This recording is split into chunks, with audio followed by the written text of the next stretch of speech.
Halo semuanya, kami dari kelompok 3 akan membahas tentang langkah menciptakan pengetahuan dalam organisasi.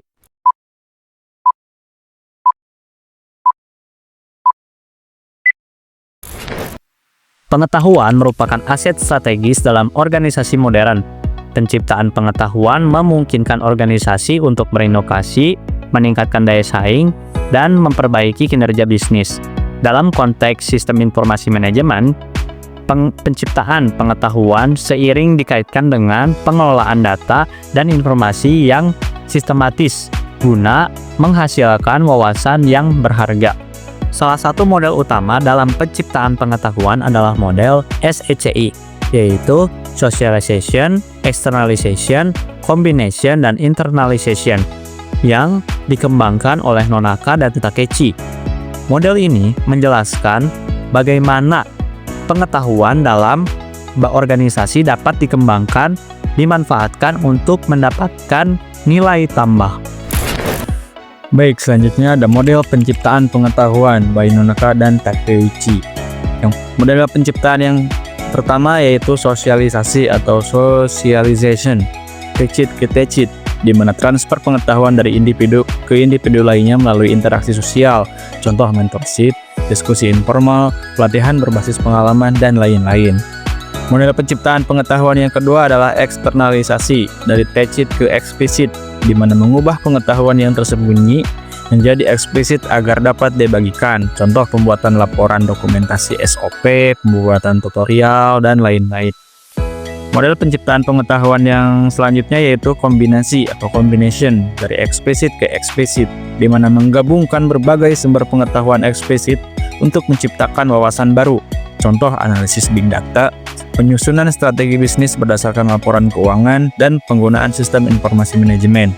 Dan yang terakhir, internalisasi atau internalization, dari eksplisit ke tacit, mengubah pengetahuan eksplisit menjadi bagian dari keterampilan individu. Contoh pelatihan berbasis studi kasus, simulasi, dan implementasi proyek nyata.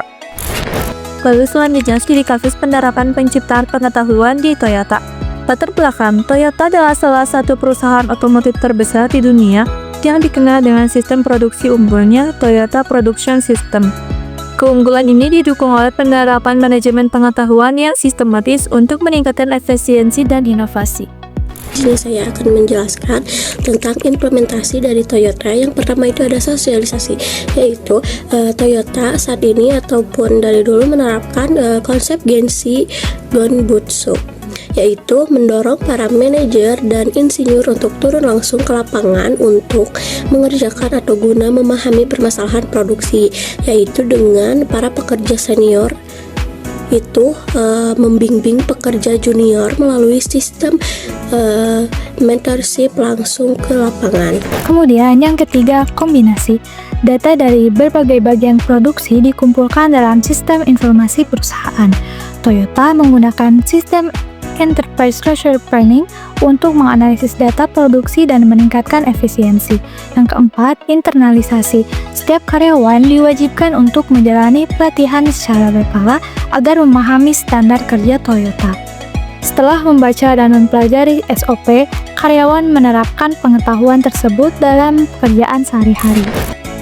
Hasil dan dampak dengan menerapkan model SECI, Toyota berhasil meningkatkan efisiensi produk, mengurangi pemborosan, meningkatkan inovasi dalam desain dan teknologi kendaraan, serta memastikan transfer pengetahuan antar generasi pekerja, sehingga perusahaan tetap kompetitif dalam jangka panjang.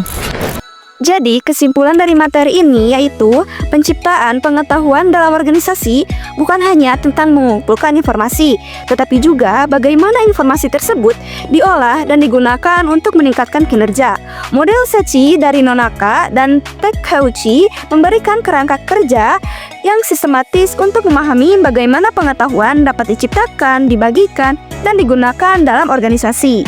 Toyota merupakan contoh perusahaan yang sukses menerapkan konsep ini melalui sistem produksi mereka yang mengandalkan berbagai pengalaman, dokumentasi pengetahuan, analisis data, dan pelatihan berkelanjutan.